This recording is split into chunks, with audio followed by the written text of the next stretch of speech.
Welcome to Takeaways and Techniques, where I will share nuggets that will enable you to continue to improve your virtual presence and win in the work world. Today, it is the easiest change that you will relaunch your career.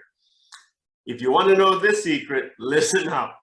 You see, you're intelligent, hardworking, and loyal, yet somehow others around you seem to be moving up and getting those juicier projects and promotions, and you feel stuck where you are.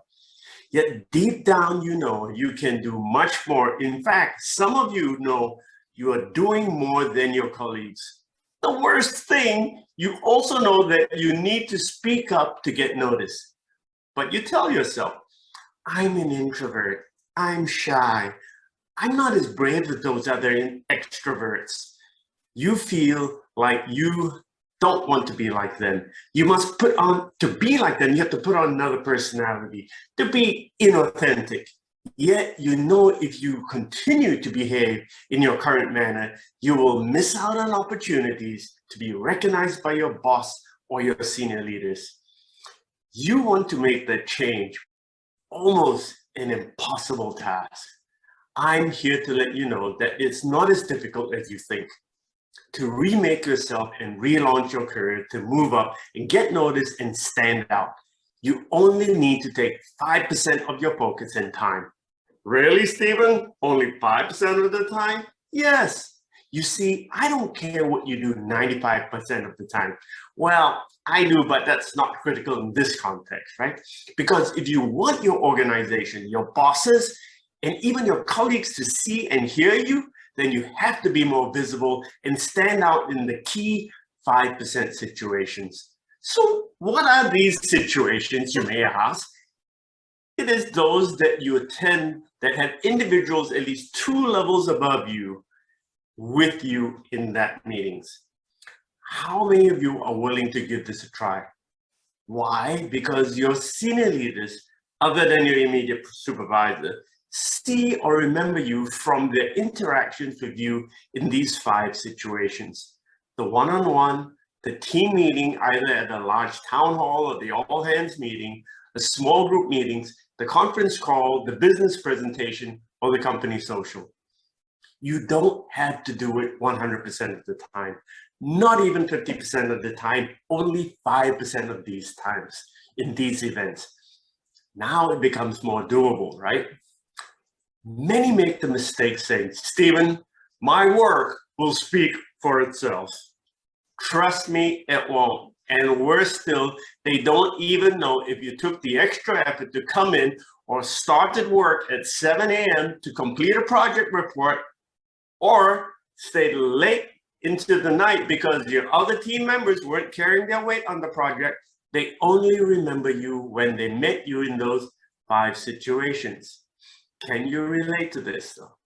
So the trick is then, how do you connect personally, communicate confidently, or plan to stand out in those 5 situations? But if it was that easy, why aren't more people doing this? Exactly why we're here to help you. Because 97% of people will use this excuse that they cannot change the way they behave in those situations.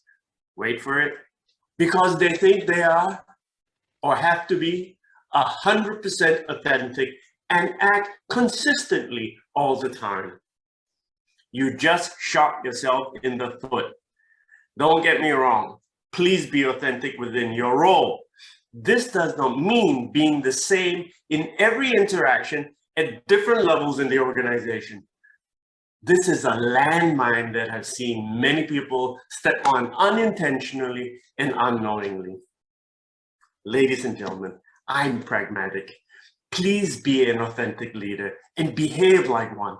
However, if you only have one way of acting in the organization, you may not be leveraging the opportunities presented in front of you. Firstly, let me show you how you already authentically behave differently in different situations all the time. In the office, you authentically behave in your role, whatever that may be.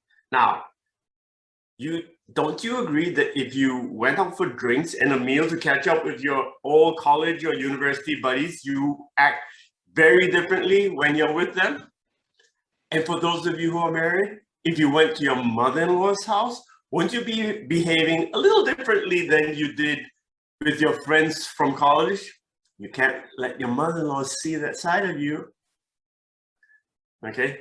Or when you watch your game with your favorite team is playing, and how do you act when they score against your biggest rivals? Or if you go to a place of worship, do you act the same way as you did at the game? I don't think so. So what happened to your 100% authentic behavior?